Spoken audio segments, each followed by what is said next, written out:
morning, good morning. It is day 258 of From Here to Jerusalem. Walking from West Cork to Jerusalem with the harp on your back.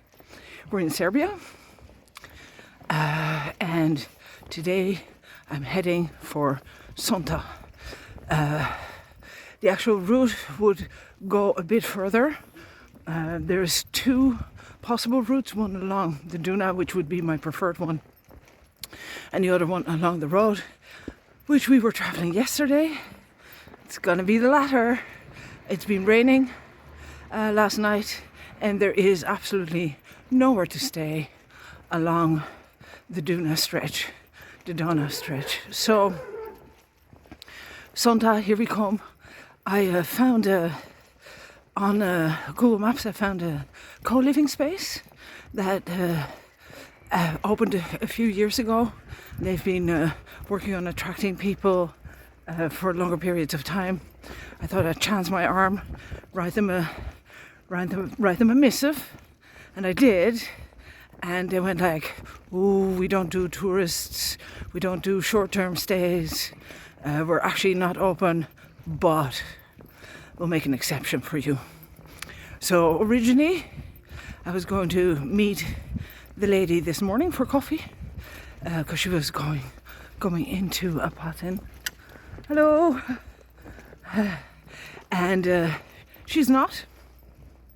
So I'm just going to go from Apatin to Sonta in my own little good time. Something weird happened yesterday. I have to tell you about that. And where did I sleep? Oh yeah, where did I sleep? I slept in a tiny apartment, Harmonia, here in Apatin, not Apatin. And it had everything I needed. But in the end, I didn't cook because I was really tired and I had so much in my head and I wasn't hungry. That's not good, of course. Now, yesterday morning I went for breakfast and it was a good breakfast. 700 local money, which was like €6, not even. I think 2 big Serbian coffees, 3 eggs, bacon, sausages, paprikas. It was good, like.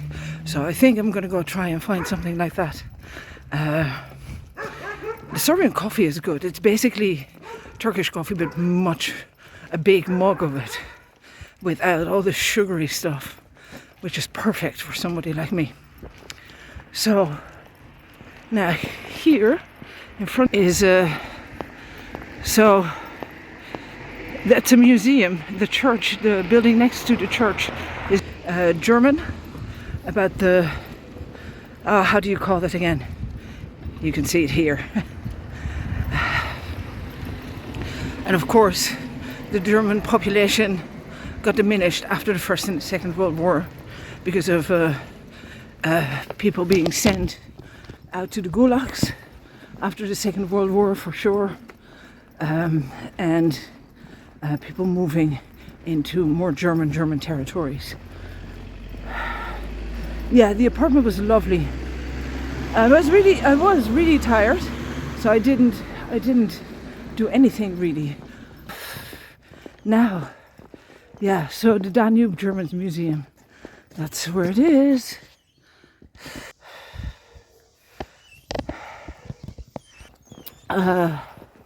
So yeah, I didn't eat.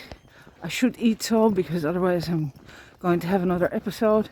I did drink endless cups of hot tea, water, coffee, you name it. As you can see, it's another lipstick day because the sun is shining.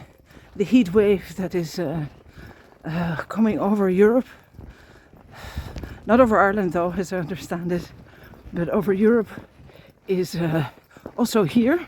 So it's positively balmy. It's about 12-13 degrees It's already warm, like it feels like spring. It feels like April is what it feels like. Now and then you get all this kind of stuff. The thing that's a little bit different to Hungary and all the other countries that I've been.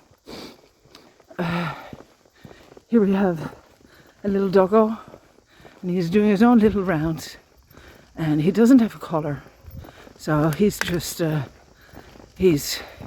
lives out on the street and does his own little thing. And sometimes they bark, sometimes they kind of look at you, and they go and chase cars to show off how well they can protect you. I find this tough because, of course, like many, I'm an animal lover, and dog is a man's best friend, but there's lots of them around. You meet a good few every day, and can't take care. I'm on the road to Jerusalem. So yesterday, as I'm walking along the road, I get stopped, and I think, oh, here we go again. Big car. It stops. This man comes out. Where are you going? And I say, I'm heading for Jerusalem. And he says, we have a mission for you. You need to come and be in this place, be in this space. We have a new country. We actually are looking for people to come and live with us in Liberland. Right. So Vít was his name, and he is a Czech originally, and he is part of some the American form of free market liberal,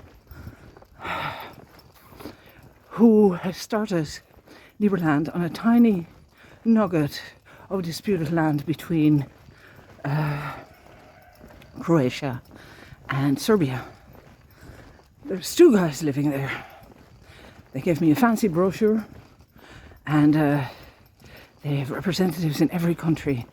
They also have a Medal of Honor, a Medal of Merit, which was, for one, given to Nigel Farage, and also to an Irish journalist, incidentally, a chain block journalist,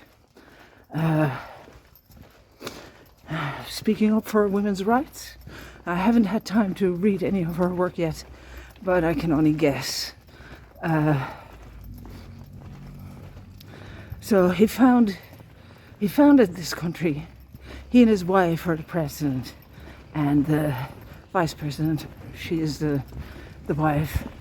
They are starting a truly free country. Would I come and live there? Could stay for as long as I wanted. It'd give me €100 a day. Right.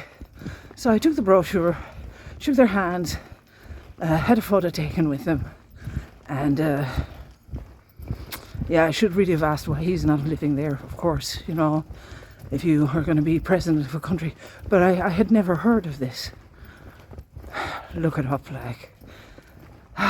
So, anybody who is looking for a place to resettle, there is a place called Liberland where they fight for absolute freedom. Oh no, and no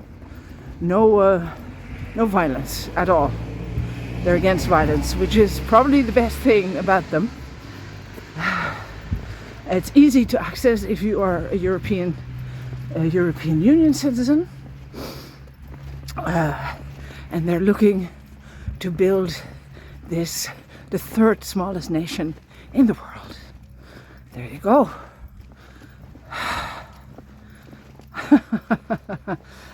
We shook hands.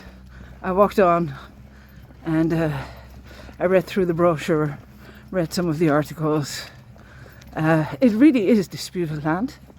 So Serbia officially doesn't want it, because Serbia says that Serbia is on the east side or the north side of the Danube, So they don't want it.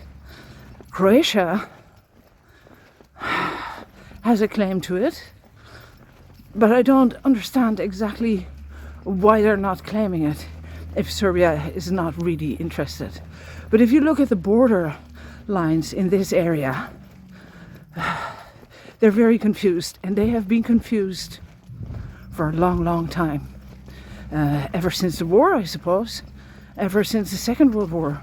Ever since a long, long time. Like when there was Yugoslavia here, it probably didn't matter as much because it wasn't like individual states.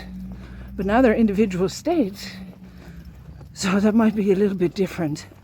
I don't know enough about law to know how this works, but what I understand is that you can have unclaimed territory, and then in principle you could start a nation there. It's called terra nullus, something like that, so unclaimed.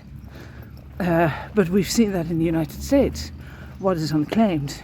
You know, the Native Americans lived on their territory, and yet it was considered unclaimed because really the Native Americans weren't considered to be human enough or non-humans or not able to claim territory. So it's dodgy at best, not my thing. And also it's a floodplain, they have a little boat, they have a festival and they have an awful lot of people that have studied politicology and an awful lot of journalists. I don't know, I'm not saying anything. Go read for yourself. Interesting stuff. So I'm walking back into town because I'm not heading south, I'm heading east. I'm not going to the Danube, I'm moving away from the Danube for today. There's lots of canals here. It's totally different here than it was in Hungary. Yeah, people are chatting away to me. I met some people, some old guys that had worked in Germany for a long time. People go out a lot here, which is different to Hungary. Okay, I'm gonna go do this because I'm out of breath and I'm really hungry now. Now I'm hungry. See you later.